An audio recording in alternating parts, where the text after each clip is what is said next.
Hi guys, నేను మీ Prabhakar. Welcome to Telugu mystery. ఆ రోజు మార్చి 7, 2025 ఓ జంటకు కొత్తగా పెళ్ళయింది. పెళ్లి కూతురు పేరు శివాని, ఆమెకు 22 ఏళ్ళు.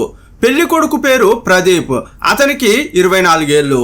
శివాని ఇంట్లో పెళ్లి జరిగిన తర్వాత రాత్రి ఊరేగింపు కార్యక్రమం జరిగింది.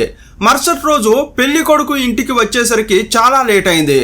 కొత్త పెళ్లి కూతురుని ఇంట్లోకి ఆహ్వానించడం, పూజలు, పునస్కారాలు వంటివి సంప్రదాయబద్ధంగా చేశారు. మార్చి 8వ రోజు చూస్తుండగానే రోజంతా గడిచిపోయింది. మరుసటి రోజు అంటే మార్చి 9వ తేదీ వరుడు ఇంట్లో రిసెప్షన్ కార్యక్రమం ఉంది. అందువల్ల మార్చి 8వ తేదీ రాత్రి ఇంట్లోని వారంతా రిసెప్షన్ రేపు ఉంది కాబట్టి బాగా ఏర్పాట్లు చేయాలి, కాస్త విశ్రాంతి తీసుకుని రేపు ఉదయం త్వరగా లేవాలని అనుకున్నారు. కొత్తగా ఇంటికి వచ్చిన పెళ్లి కూతురుతో ఆడబిడ్డలు, ముసలమ్మలు ప్రేమగా మాట్లాడుతూ ఆమెకు ధైర్యం చెప్పారు. ఆ రోజు రాత్రి 12 గంటలైంది. 2 రోజులుగా నిద్ర లేకపోవడం వల్ల పెళ్లి కొడుకు, పెళ్లి కూతురు నీరసించిపోయారు. వారిని ఒక రూమ్లో పడుకోమని చెప్పి గది తలుపులు మూశారు. అది వారికి మొదటి రాత్రి. ఆ రాత్రి రూమ్లోకి వెళ్ళిన కొత్త దంపతులు ఉదయం ఎంతకీ లేవలేదు. మార్చి 9వ తేదీ రిసెప్షన్ ఉండడంతో తెల్లవారుజామున 5 గంటలకే ప్రదీప్ తల్లి, అన్నదమ్ములు, అక్క చెల్లెలు నిద్రలేచారు. వేగంగా పనులు చేసుకుంటున్నారు. ప్రదీప్ కూడా ప్రతిరోజు ఉదయమే లేచేవాడు. కానీ ఆ రోజు 6 దాటినా నిద్ర లేవలేదు. ఒకవేళ అలసట వల్ల మేలుకోలేదేమో అని కుటుంబ సభ్యులు అనుకున్నారు. కాసేపు అయ్యాక ప్రదీప్ అన్న రూమ్ దగ్గరకు వెళ్ళి తలుపు తట్టాడు. ప్రదీప్ లేచి బయటకు రారా అని పిలిచాడు. కానీ లోపల నుంచి ఎలాంటి సౌండ్ రాలేదు. రాత్రి పడుకునే ముందు ప్రదీప్ తన అన్నతో ఏం చెప్పాడంటే, రేపు ఉదయం మనం చాలా ఏర్పాట్లు చేయాలి, నేను కూడా మార్కెట్కు వస్తా, కూరగాయలు, వంట సామాగ్రి అంతా నువ్వు ఒక్కడివే ఎలా తీసుకొస్తావు, అందుకే నువ్వు మార్కెట్ వెళ్ళేటప్పుడు నన్ను పిలువు, నేను కూడా వస్తా అని చెప్పాడు. అందుకే ప్రదీప్ అన్న అతన్ని లేపడానికి ట్రై చేశాడు. కానీ రూమ్ లోపల నుండి రెస్పాన్స్ రాకపోవడంతో ప్రదీప్ ఇంకా గాఢ నిద్రలో ఉన్నాడని అనుకున్నాడు. అందువల్ల తన తల్లి దగ్గరకు వెళ్ళి, అమ్మ, నేను కూరగాయలు తీసుకురావడానికి మార్కెట్కి వెళ్తున్నాను, ప్రదీప్ నిద్రలేస్తే కూరగాయల మార్కెట్కు పంపించు, ఇద్దరం వాటిని ఇంటికి తీసుకువస్తామని అన్న చెప్పాడు.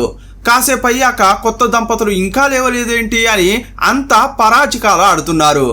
మనం రాత్రే పడుకున్నాం, కానీ వారు రాత్రంతా కష్టపడి తెల్లారి పడుకుని ఉంటారు, ఇప్పుడెక్కడ లేస్తారులే అని కొందరు సరదాగా మాట్లాడుతుంటే, ఇంత లేట్ అయినా వాడు బయటకు రాడే అని ప్రదీప్ తల్లికి కోపం వచ్చింది. తలుపు దగ్గరకు వెళ్ళి, ప్రదీపు బయటకు రారా అని గట్టిగా పిలిచింది. కానీ నో రెస్పాన్స్. కాసేపు అలాగే పిలిచిన తల్లి అతడు బయటకు రాకపోవడంతో వేరే పనుల్లో నిమగ్నమైంది. మొదట్లో అందరికీ ఇది మామూలుగానే అనిపించింది. కానీ సమయం గడుస్తున్న కొద్దీ ఏదో తేడాగా అనిపించడం ప్రారంభమైంది. కుటుంబ సభ్యులు ఒకరి తర్వాత ఒకరు తలుపు దగ్గరకు వెళ్ళి పిలిచారు, కానీ సమాధానం లేదు. చివరకు ప్రదీప్ ఫోన్కు కాల్ చేశారు. గదిలో ఫోన్ రింగ్ అవుతోంది, కానీ ఫోన్ కూడా ఎత్తడం లేదు. ఆ గదికి ఒక కిటికీ ఉంది, దానికి దోమలు రాకుండా మెష్ కూడా ఉంది. దాన్ని తొలగించిన ప్రదీప్ అక్కలు కిటికీ నుండి తొంగి చూసి లోపల దృశ్యాన్ని చూసి వారి కాళ్ళ కింద భూకంపం వచ్చినట్లయింది. కళ్ళు బైర్లు కమ్మాయి. ఎందుకంటే శివాని స్పృహ లేకుండా మంచంపై పడి ఉంది. ప్రదీప్ ఫ్యానుకు వేలాడుతూ కనిపించాడు. కొత్తగా పెళ్ళైన దంపతులు పారాని కూడా ఆరకముందే చనిపోయి ఉండడం చూసి షాక్ అయ్యారు. ఇంతసేపు సందడిగా ఉన్న ఇల్లు ఒక్కసారిగా విషాదంగా మారిపోయింది. నవ్వుతూ, తుల్లుతూ, పరాచికాలు ఆడుకుంటూ సంతోషకరమైన వాతావరణంలో ఉన్న బంధువులు క్షణంలో శోక సముద్రంలో మునిగిపోయారు. ఇంతకీ శోభనం రోజు రాత్రి ఆ పెళ్లి కొడుకు, పెళ్లి కూతురుకు ఏమైంది? ప్రేమించి పెళ్లి చేసుకున్న జంట సడన్ గా ఎందుకు చనిపోయారు? వారిని ఎవరైనా చంపారా, లేక వారే ఏదైనా చేసుకుని చనిపోయారా? శోభనం రోజు సంతోషంగా గడపాల్సిన ఆ జంట ఈ లోకాన్నే విడిచి వెళ్ళడానికి కారణాలేంటి? ఇలా ఎన్నో అనుమానాలు కలిగాయి. ఉత్తరప్రదేశ్లోని అయోధ్యలో రీసెంట్ గా ఎక్కువగా చర్చకు దారితీసిన శివాని, ప్రదీప్ కేసు గురించి ఈ వీడియోలో చూద్దాం.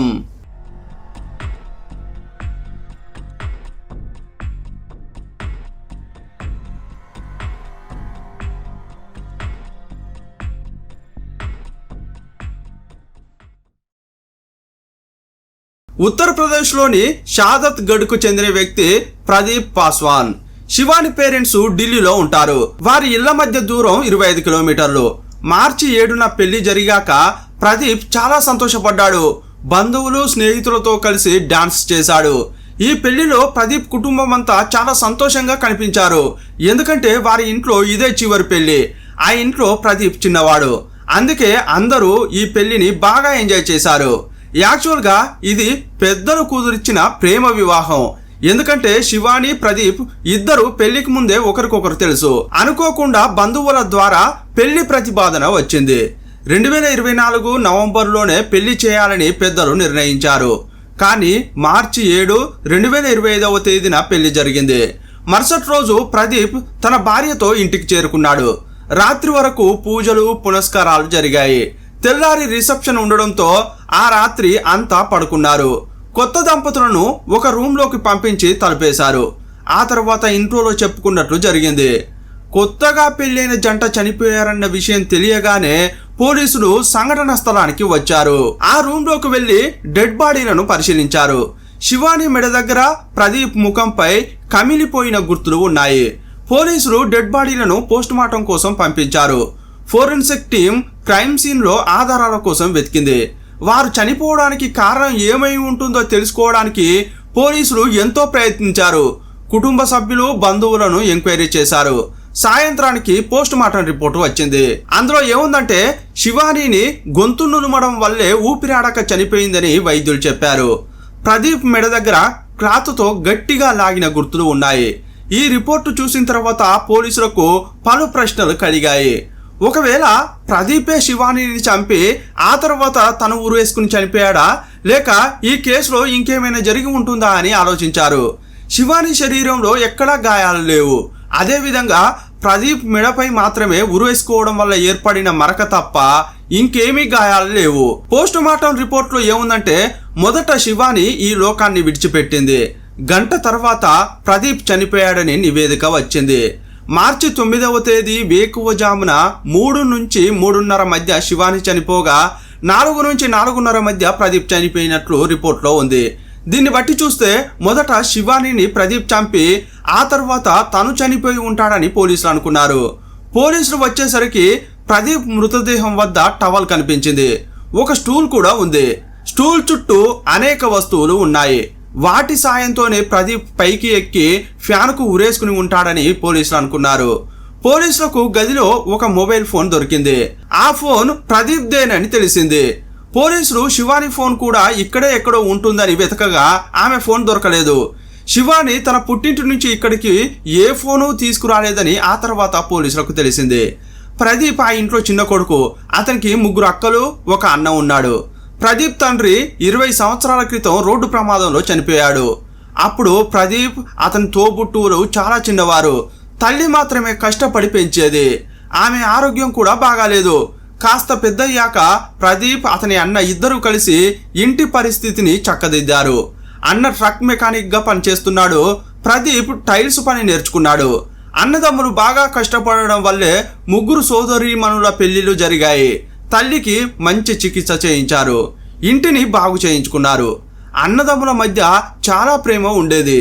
శివాని కుటుంబం గురించి మాట్లాడితే శివాని తర్వాత ఆ కుటుంబంలో మరో 2 పిల్లలు ఉన్నారు. ఆమెకు తమ్ముడు, చెల్లి ఉన్నారు. ఆ ఇంట్లో శివాని పెద్దది. ఆమె తల్లిదండ్రులు ఇనుప ఫ్యాక్టరీలో పనిచేసేవారు. ఇంట్లో పరిస్థితులు బాగాలేక శివాని 8వ తరగతి వరకు చదివింది. ఆ తర్వాత కుట్టు పని నేర్చుకుంది. తల్లిదండ్రులు కూలీకి వెళ్తే ఇంట్లో పనులు చూసుకుంటూ తోబుట్టువుల ఆలనా పాలన తనే చూసుకునేది. ఏప్రిల్ 2024లో ఒక పెళ్లిలో శివాని, ప్రదీప్ కలుసుకున్నారు. వారి మధ్య పరిచయం ఏర్పడి ఫోన్ నంబర్లు మార్చుకున్నారు. ఆ తర్వాత వారిద్దరూ ఫోన్లో మాట్లాడుకునేవారు. నెమ్మదిగా వారి మాటలు ప్రేమగా మారాయి. ఇదే సమయంలో ప్రదీప్ కోసం పెళ్లి సంబంధాలు చూస్తుంటే శివాని ఇంట్లో కూడా ఆమెకు పెళ్లి సంబంధాలు చూశారు. ఉమ్మడి బంధువుల ద్వారా ప్రదీప్ పెళ్లి సంబంధం శివాని ఇంటికి చేరుకుంది. ఇరు కుటుంబాలు కలుసుకుని 2024 నవంబర్లో నిశ్చితార్థం చేసుకున్నారు.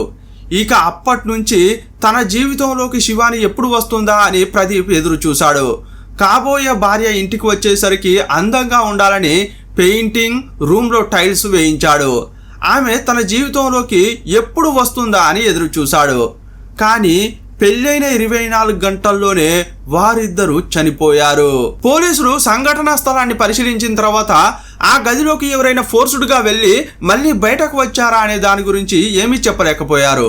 ఎందుకంటే పోలీసులు అక్కడికి వెళ్లేసరికే ఇంట్లోని వారు తలుపులు పగలగొట్టి లోపలికి వెళ్లారు. ఇంట్లోకి ఎవరైనా వెళ్లి చంపే ఛాన్స్ ఉందా అని అడిగితే వారు లోపల నుంచి తలుపులు వేసుకునే ఉన్నారని, ఎవరూ లోపలకు వెళ్ళలేదని కుటుంబ సభ్యులు చెప్పారు. మాకు తెలియకుండా ఎవరూ లోపలికి వెళ్లే ఛాన్సే లేదని అన్నారు. ఎందుకంటే ఆ రూమ్ బయటే మేమంతా పడుకుని ఉన్నాం.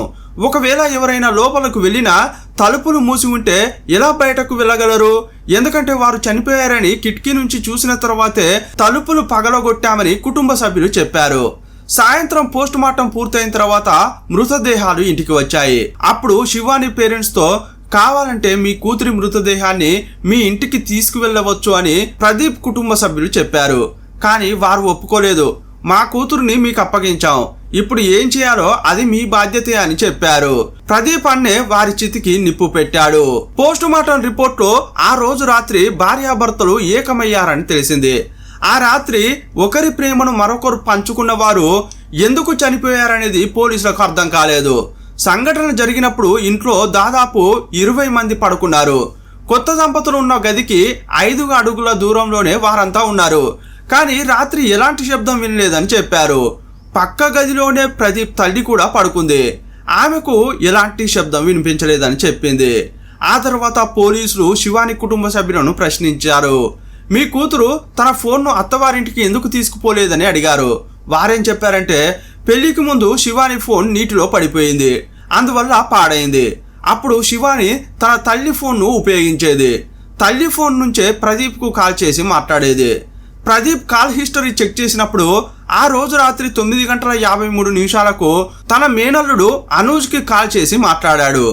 అనూజ్ను పిలిచి పోలీసులు విచారించగా 2 రోజుల క్రితమే మామయ్య నన్ను కొత్త ఫోన్ కొనమని చెప్పాడు.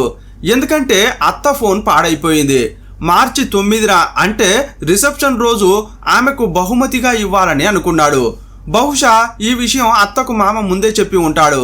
అందుకే ఆమె తన ఫోన్ను రిపేర్ చేయించుకోలేదని చెప్పాడు. పెళ్లి సమయంలో తల్లి ఫోన్ను శివాని తిరిగి ఇచ్చేసింది.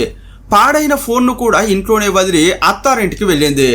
భార్యపై ఎంతో ప్రేమతో ఉండే ప్రదీప్ శివానీని చంపాడంటే ఎవరూ నమ్మట్లేదు. ఎందుకంటే ఆ కొత్త దంపతులు పెళ్లి కోసం చాలా ఆసక్తిగా ఎదురు చూశారని బంధువులు చెప్పారు. క్రైమ్ సీన్ లో స్వాధీనం చేసుకున్న ప్రదీప్ ఫోన్ నంబర్ను సైబర్ టీం అనలైజ్ చేసింది. అతని కాల్ హిస్టరీ, మెసేజ్లు క్షుణ్ణంగా పరిశీలించారు. ప్రదీప్ ఫోన్లోని వాట్సాప్ను పరిశీలించినప్పుడు ఒక ఆధారం దొరికింది. అదేంటంటే గుర్తు తెలియని నంబర్ నుండి ప్రదీప్ ఫోన్కు ఒక టెక్స్ట్ మెసేజ్ వచ్చింది. ఆ మెసేజ్ క్రైమ్ జరగడానికి కొన్ని గంటల ముందు అంటే 8:45 ప్రదీప్ ఫోన్కు వచ్చింది. ఆ మెసేజ్లో ఏముందంటే, శివాని నువ్వు ఎలా ఉన్నావు, నువ్వు నన్ను వదిలి చాలా తప్పు చేశావు అని ఉంది. దాని తర్వాత మరో 2 లైన్లు అసభ్యంగా రాసి ఉన్నాయి. ఆ మెసేజ్ను చూస్తే ఒక అమ్మాయి ఒక అబ్బాయిని మోసం చేసినట్లుగా ఉంది. అది చూసిన తర్వాత పోలీసులకు పలు అనుమానాలు కలిగాయి. ఈ మెసేజ్ శివాని కోసం వచ్చిందా, మరి ప్రదీప్ ఫోన్కు మెసేజ్ ఎందుకు పంపారు, ఇంతకీ ఆ మెసేజ్ పంపిన వ్యక్తి ఎవరు అని తెలుసుకోవడానికి ప్రయత్నించారు. అప్పుడు పోలీసులకు షాకింగ్ విషయం తెలిసింది. ఆ మెసేజ్ పంపింది ఎవరంటే ప్రదీపేనని తెలిసింది. అతను అప్పటికే కొత్త ఫోన్ను కొన్నాడు. ఆ కొత్త ఫోన్ నుండి పాత ఫోన్కు మెసేజ్ పంపాడు. కానీ ప్రదీప్ అలా ఎందుకు చేశాడని పోలీసులకు అర్థం కాలేదు. ప్రదీప్ కొత్త ఫోన్ కొన్నాడనే విషయం ఇంట్లో వారికి కూడా తెలియదు. ప్రదీప్ కేవలం ఒకే ఫోన్, ఒకే నంబరు ఉపయోగిస్తున్నాడని చెప్పారు. ఒకవేళ ఇదంతా ఎవరైనా చేసి తనను తాను రక్షించుకోవడానికి ప్రదీప్ పేరును వాడుతున్నారా, శివానికి ప్రియుడు ఎవరైనా ఉన్నారా అని పోలీసులు పలు విధాలుగా సందేహపడ్డారు. శివాని పేరెంట్స్ను అడిగితే పెళ్లికి ముందు ఆమెకు వేరెవరితో ప్రేమ వ్యవహారం లేదని చెప్పారు. ప్రదీప్తో పెళ్లి నిశ్చయించిన తర్వాత తను చాలా సంతోషంగా ఉండేదని వారు చెప్పారు. కుటుంబ సభ్యులు, బంధువులు, నైబర్స్ ను విచారించిన తర్వాత పోలీసులు ఒక థియరీ చెప్పారు. యాక్చువల్ గా ఆ రాత్రి భార్యాభర్తలు కాకుండా ఆ గదిలో మరెవరూ లేరు. 3వ వ్యక్తి ఉన్నట్లు ఎటువంటి ఆధారం లేదు. ప్రదీప్ తన భార్య కోసం కొత్త ఫోన్ కొన్నాడు. తాను ఫోన్ కొనలేదని భార్య ముందు నటించాడు. బహుశా ఆమెకు సర్ప్రైజ్ ఇవ్వాలని అనుకుని ఉంటాడు. రాత్రి 12:30కు గదిలోకి వెళ్ళడానికి ముందే కొత్త ఫోన్ నుండి పాత ఫోన్కు శివాని ఎలా ఉన్నావు, నన్ను వదిలి తప్పు చేశావని మెసేజ్ పంపి ఉంటాడు. ప్రదీప్ తన భార్యను ఆట పట్టించడానికి అలా మెసేజ్ చేసి ఉంటాడు. కానీ ప్రదీప్ ఈ మెసేజ్ను శివానికి చూపించి, చూడు నీ ప్రియుడు నాకు ఈ మెసేజ్ పంపాడు అని అడిగి ఉంటాడు. శివాని ఆ మెసేజ్ను చూసినప్పుడు కోపంతో రగిలిపోయి ప్రదీప్ను తిట్టిందేమో, నన్ను అనుమానిస్తున్నావా అని అనరాని మాటలు అందేమో, లేదంటే ఆమెకు ఆల్రెడీ ప్రియుడు ఉండి ఉండవచ్చు ఆ నిజం చెప్పిందేమో. అప్పుడు ప్రదీప్కు కోపం వచ్చి ఉంటుంది. ఇద్దరి మధ్య గొడవ జరిగి ఉంటుంది. తర్వాత గొడవ సద్దుమణిగి ఉంటుంది. కానీ గొడవ జరిగిన శబ్దం ఇంట్లో ఎవరికీ వినిపించలేదు. పోస్ట్ మార్టం నివేదిక ప్రకారం వారు శోభనం చేసుకున్నారు. ఆ తర్వాత శివాని నిద్రపోయి ఉంటుంది. కానీ ప్రదీప్ మాత్రం నిద్రపోయినట్లు నటించి ఉంటాడు. శివాని జీవితంలో ఎవరో ఒకరు ఉండి ఉంటారని అదే పనిగా ఆలోచించి ఉండవచ్చు, లేదంటే అనరాని మాటలు అన్నందుకు కోపంతో రగిలిపోయి ఉంటాడు. అందువల్ల 3 గంటలకు లేచి నిద్రలో ఉన్న శివాని గొంతు నులిమాడేమో. అప్పుడు అకస్మాత్తుగా శివాని లేచి అరిచేందుకు ప్రయత్నించి ఉంటుంది. ఆమె శబ్దం బయటకు వినిపించొద్దనే ఉద్దేశంతో అతడు ఇంకా బలంగా నొక్కి ఉంటాడు. కాసేపట్లోనే ఆమె చనిపోయి ఉంటుంది. ఇక ఉదయం పోలీసులు వస్తారు, జైలుకు వెళ్ళవలసి వస్తుంది, గ్రామంలో పరువు పోతుందని ప్రదీప్ ఆలోచించి ఉంటాడు. 45 నిమిషాల పాటు టైం తీసుకుని ఉంటాడు. ఆ తర్వాత అతడు ఉరేసుకుని చనిపోయాడని పోలీసులు చెప్పారు. కానీ ఇదంతా పోలీసుల ఊహ మాత్రమే. కానీ నిజంగా ప్రదీపే మెసేజ్ పంపి శివానిని చంపాడా? శివాని మనసు గాయపడి ఇద్దరి మధ్య గొడవ ప్రారంభమైందా? ఆ రాత్రి ఏం జరిగిందో సరిగ్గా చెప్పడానికి పోలీసుల వద్ద ఎలాంటి ఆధారాలు లేవు. ఏదేమైనా కొత్త దంపతులు శోభనం రోజే కన్నుమూశారు. పెళ్లి బాజాలతో సంతోషంగా ఉండే ఆ ఇంట్లో కాసేపట్లోనే చావు డప్పులు మోగాయి. పెళ్లికి వచ్చిన బంధువులు వారిని డెడ్ బాడీలుగా చూసి తట్టుకోలేకపోయారు. ప్రస్తుతం ఈ కేసు విచారణ జరుగుతోంది. ఇలాంటి సంఘటనల్లో చనిపోయిన వారి గోళ్లను చెక్ చేయాలి. ఎందుకంటే ఎవరైనా చంపడానికి ప్రయత్నించినప్పుడు బాధితులు పెనుగులాడతారు. నిందితులు ఎంత బలవంతులైనా వారి చేతులను లాగడానికి ప్రయత్నిస్తారు. వారి వల్ల కానప్పుడు గోర్లతో గీరుతారు, నోటితో కొరుకుతారు. గొంతు నులిమే సమయంలో శివాని చేతులను అటు ఇటు ఆడించే ఉంటుంది. తప్పకుండా ప్రదీప్ ముఖంపై చేతులపై గీరిన గుర్తులు ఉండే ఉంటాయి. అప్పుడు ప్రదీప్ కూడా ఆమెను గీరే ఛాన్స్ ఉంది. వారి గోర్లను చెక్ చేస్తే తప్పకుండా చర్మం ఉండే ఛాన్స్ ఉంది. దాన్ని DNA టెస్టుకు పంపిస్తే నిజం తెలిసే ఛాన్స్ ఉంది. ఈ విధంగా పోలీసులు పరిశీలించి ఉంటారో లేదో తెలియదు. కానీ ఇలా కూడా ఈ హత్యల మిస్టరీ ఛేదించే అవకాశం ఉంది. ఈ మిస్టరీని ఇంకే విధంగా ఛేదించే అవకాశం ఉందో మీ అభిప్రాయాన్ని కామెంట్ బాక్స్లో రాయండి. మరో వీడియోలో మళ్ళీ కలుసుకుందాం. అప్పటి వరకు బాయ్ బాయ్.